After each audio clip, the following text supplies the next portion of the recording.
and I have a lot of information to share with you on this topic. And there was a video that I shared on our Facebook fan page, the African History Network. Shared it a few months ago, and it dealt with a European scientist who realized that the ancient Egyptians and ancient Nubians were Black Africans. Okay, well, I'll show you that clip also. All right, so we have the information and thread of our broadcast, also the register for the 12-week online course that I teach. So the first African empire that we'll look at that Europeans tried to claim as their own is the empire of ancient Nubia, okay? And also you'll hear referred to as Ta Seti or Ta-Nehesi. When we look at, ancient Nubia existed from 4500 BC to 500 AD, 4500 BCE, before the Common Era, or BC, before Christ, to 500 AD, or Common Era. Now, ancient Nubia, or Ta Seti, also known as Kush, the region was known as Kush, was a region along the Nile River located in northern Sudan and southern Egypt. So today, the lower portion of the Sudan, the upper portion of the Sudan and the lower portion of Egypt historically was known as Nubia. All right. And we know that the geographical boundaries that exist today in the 54 African nations largely are the result of the Berlin Conference of 1884 and 1885 that was presided over by German Chancellor Otto von Bismarck. And these 14 European nations are going to carve Africa up into colonies, and they draw the geographical boundaries around the areas that had the natural resources and the mineral wealth that the respective European nations wanted. Okay, so the first monarchy, let me go back to that. Located in northern Sudan and southern Egypt. Now, it was home to some of Africa's earliest kingdoms, known for rich deposits of gold. Nubia was a major trading port for luxury goods that came from sub-Saharan Africa, such as incense, ivory, and ebony. Now, the first monarchy recorded in history was established in ancient Nubia. The Nubians were also known for exceptional archery skills that provided the military strength for their rulers.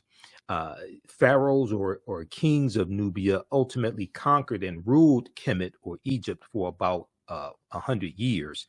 Monuments still stand in modern Egypt and Sudan at the sites where Nubian rulers built cities, temples, and royal pyramids.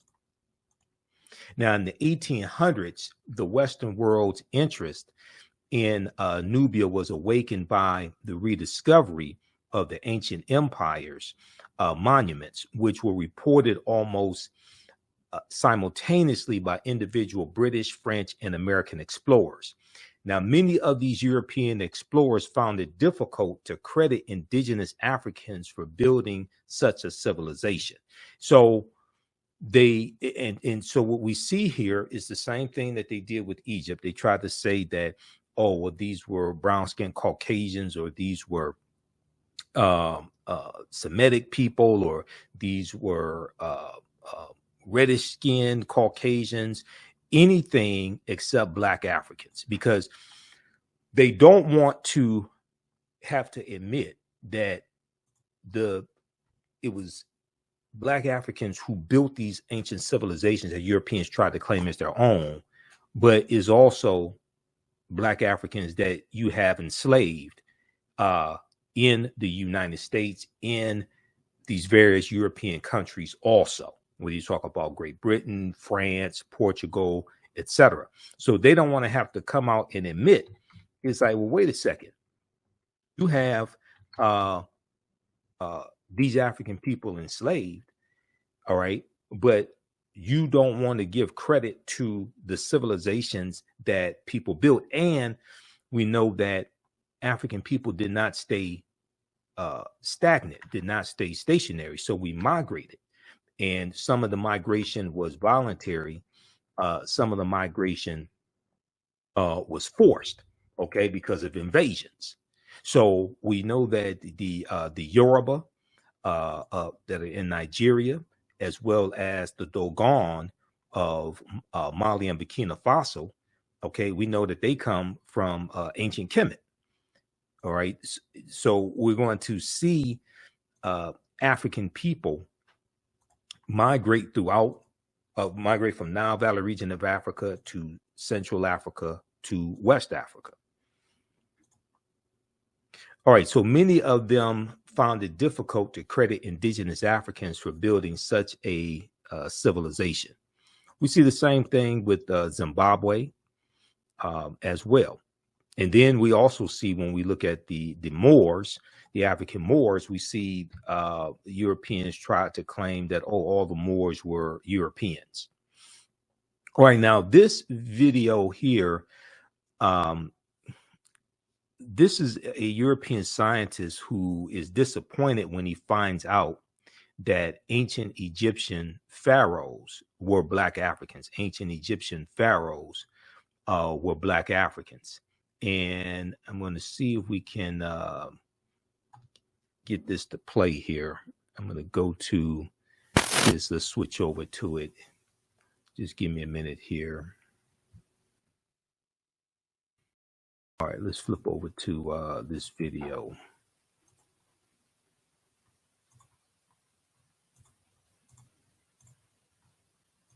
All right, let's. Nubian feature, which means that the ruling family was probably Nubian, and that was unexpected. Examining Shammai's anatomy closely, the thickness of his bones and the shape of his nasal cavity, the anthropologists think he was a Black African, likely from neighboring Nubia. A huge revelation that challenges the prevailing image of the Egyptian ruling class. We always thought the ancient Egyptian elite were Mediterranean type, and in this sense, Shammai is representing the society of the frontier, in which different ethnic groups were mixed. At the end, it doesn't matter the color of your skin. Shammai was Egyptian. Okay, so I want to start that from the beginning. So just a second here. Let me refresh that. So he said at the end, it doesn't matter the color of your skin. He was Egyptian, but he doesn't want to say who the ancient Egyptians were. Surprise for Alejandro. Shammai's ethnicity. Well, they have just told me that Shammai had a Nubian feature, which means that the ruling family was probably Nubian, and that was unexpected. Examining Shammai's anatomy closely, the thickness of his bones and the shape of his nasal cavity, the anthropologists think he was a Black African, likely from neighboring Nubia. A huge revelation that challenges the prevailing image of the Egyptian ruling class. We always thought the ancient Egyptian elite were Mediterranean type, and in this sense, Shammai is representing the society of the frontier, in which different ethnic groups were mixed. At the end, it doesn't matter the color of your skin. Shammai was Egyptian.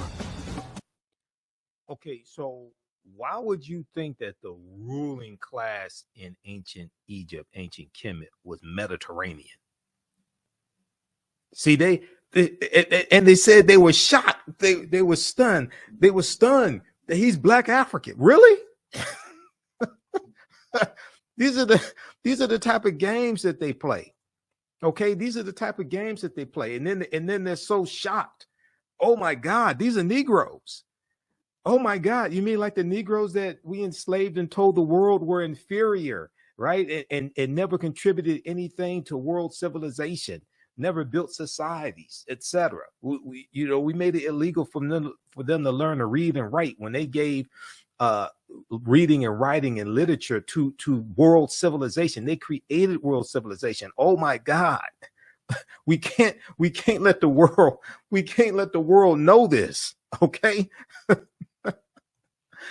All right. Now, during the 1840s, German Egyptologist Carl Richard Lepsius, who lived from 1810 to 1884, asserted confidently that the Greek term Ethiopian, when referring to the ancient civilized people of Kush, did not apply to Negroes, but was used to describe reddish-skinned people closely related to the Egyptians who belonged to the Caucasian race.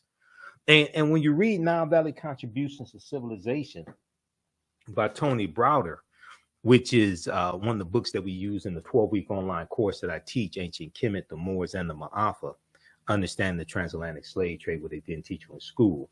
And our next class is Saturday, March 18th, okay, 2 p.m. Eastern Standard Time. Browder deals with some of the excuses that Europeans try to give to explain away the Africanity of ancient Egyptians, ancient Kemetic people, Nubians, things of this nature. Okay, they would do mental gymnastics to try to say, oh no, these were not Negroes. Okay, these were not sub-Saharan Africans. Okay, these were Mediterranean. They were Mediterranean, or they say the Greek term Ethiopian. And at one time, Ethiopia, all of Africa at one time was referred to as Ethiopia. Okay, even when you study Greek mythology, and in high school I took a class on Greek mythology. Even when you study Greek mythology, they tell you that Zeus, who was the king of the gods in Greek mythology, they tell you Zeus came from Ethiopia. All right, so this is deep in their history, and then you look at where they get the knowledge from. When like the Greco-Roman soldiers, when they conquer ancient Kemet, they're going to learn from the ancient Egyptians, the ancient Kemetic people, and they're going to take the little bit of knowledge that they learn. They learn less than 10%.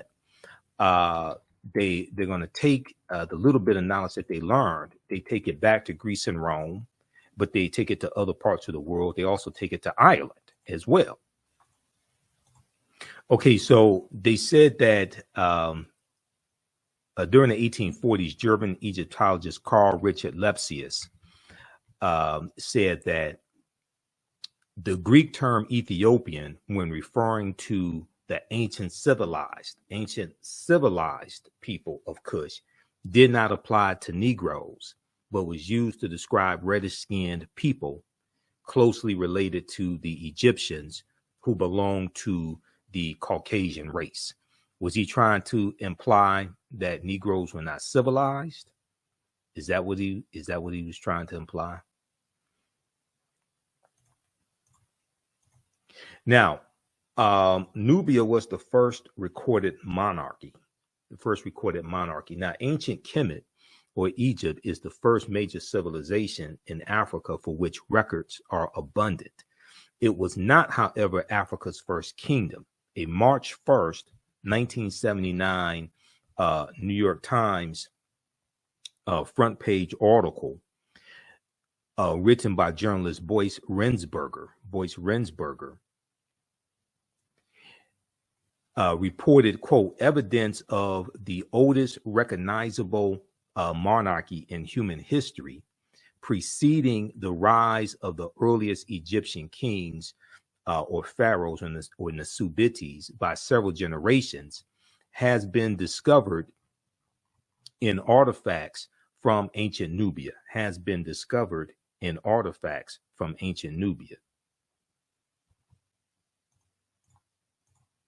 Now, the artifacts, including hundreds of fragments of pottery, stone vessels, and ceremonial objects, such as incense burners, were initially recovered from Cusco Qustul, Cemetery by Keith C. Seale, Seele, a professor at the University of Chicago.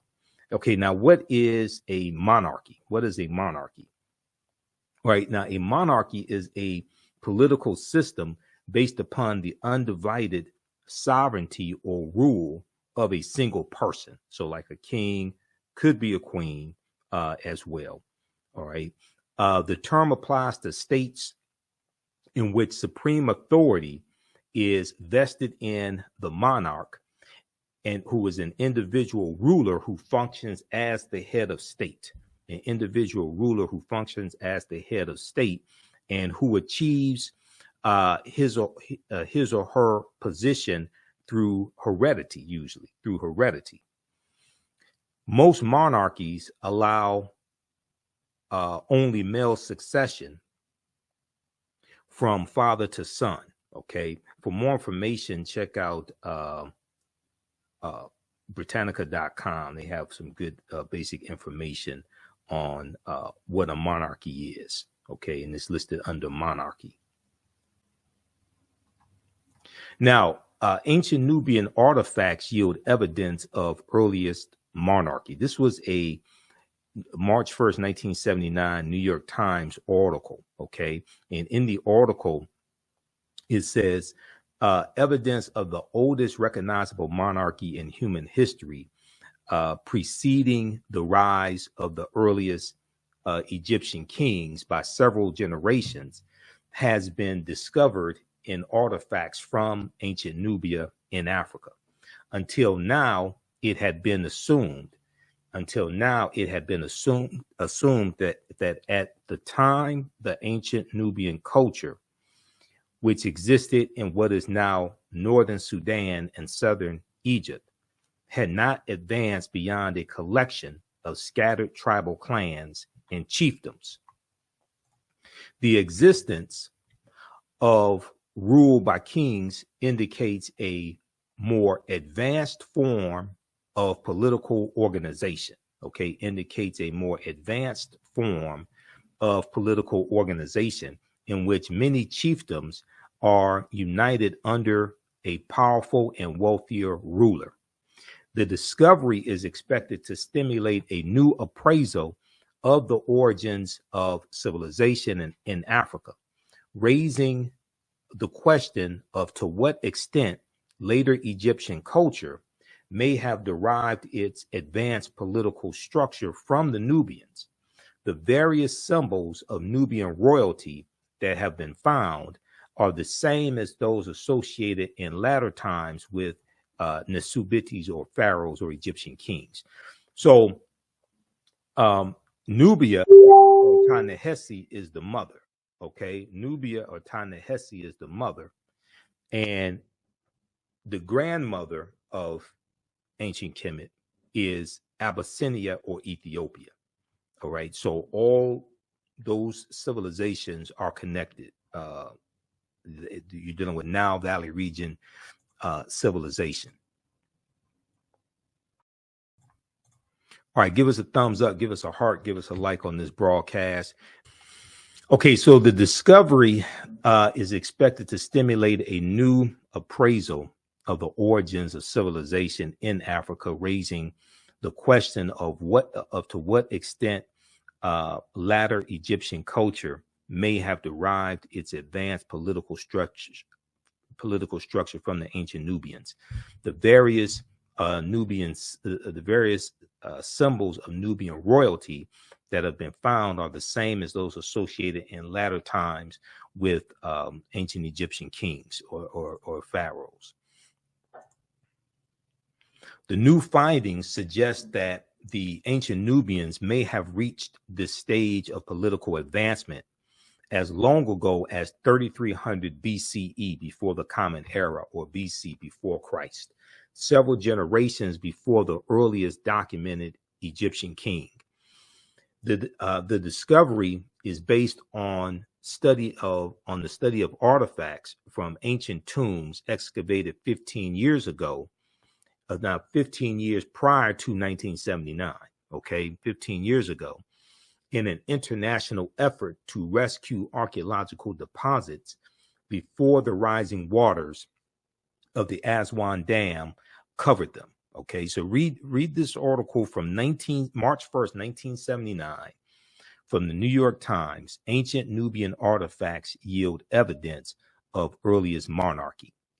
This is ancient Kemet, the Moors, and the Ma'afa, understanding the transatlantic slave trade, what they didn't teach you in school. Class number 1 starts up Saturday, June 24th, 2023. Register right now. Visit our website, theafricanhistorynetwork.com, theafricanhistorynetwork.com. So when you visit our website, you scroll down the page, you see the information for our Sunday night radio show, the African History Network show, 9 p.m. to 11 p.m. Eastern Standard Time on 9:10 a.m. Superstation WFDF, and we broadcast on our social media platforms. You see our PayPal, Cash App information here as well. And then 12-week online course. So we do the sessions live. All the sessions are archived and recorded. This class is on sale $80, regularly $130. You can register for the full 12-week online course here. When you click on that link, it takes you to the next page. And on the next page, just click on enroll. Right here, the purple button, enroll. As soon as you register, you can start watching the content, okay? And we do the sessions live. All the sessions are archived and recorded. You can go back and watch this anytime. A year from now, 2 years from now, you can go back and watch the entire class. You don't have to be in class live or don't take attendance, anything like that. We have a live text chat also. In class, you can see me, I can't see you. We have a live text chat, so you can ask questions in class as well, okay? And we have a bundle pack where you get this class and the second class that I teach, Black resistance movements from the Haitian Revolution, U.S. Civil War, Civil Rights Movement, and Black Power Movement, 1800 to 1968. I teach that class on Sundays, 2 p.m. to 4 p.m. Eastern Standard Time. And that class, we deal with so much history. We deal with that crucial period of time leading up to the Civil War, and after slavery ends, in the Reconstruction era, Jim Crow era, Great Migration, World War I, World War II, Civil Rights Movement, Black Power Movement, to understand what happened to us after slavery ended, what were the laws and policies put in place to put us where we are, to bring us to where we are today, to understand where we need to go from here. So your understanding of politics, and politics is the legal distribution of scarce wealth, power, and resources, and the writing of laws, statutes, ordinances, amendments, and treaties, their adoption, interpretation, and enforcement. Your understanding of politics is directly related to your understanding of history. So the more you understand history, the better you understand politics, the better we understand how all these policies impact us and how to engage in politics. And this is why you hear me say we have to stop telling African Americans to exercise your right to vote. You don't vote for exercise. If you want to exercise, you go to the gym and work out. You vote for power. Politics is the legal distribution of scarce wealth, power, and resources, and the writing of laws, statutes, ordinances, amendments, and treaties, their adoption, interpretation, and enforcement.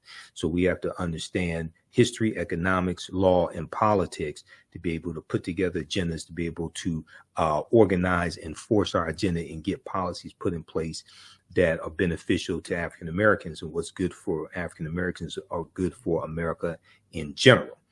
All right, so visit our website, theafricanhistorynetwork.com.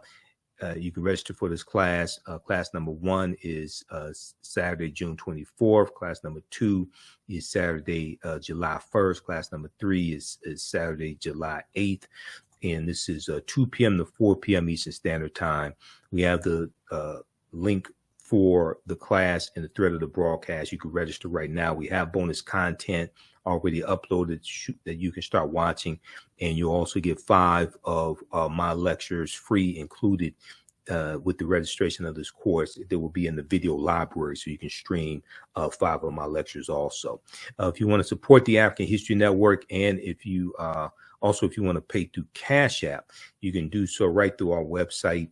Right on the homepage of our website, our Cash App information is there. $ the AHN show through Cash App, or through PayPal, paypal.me/the AHN show.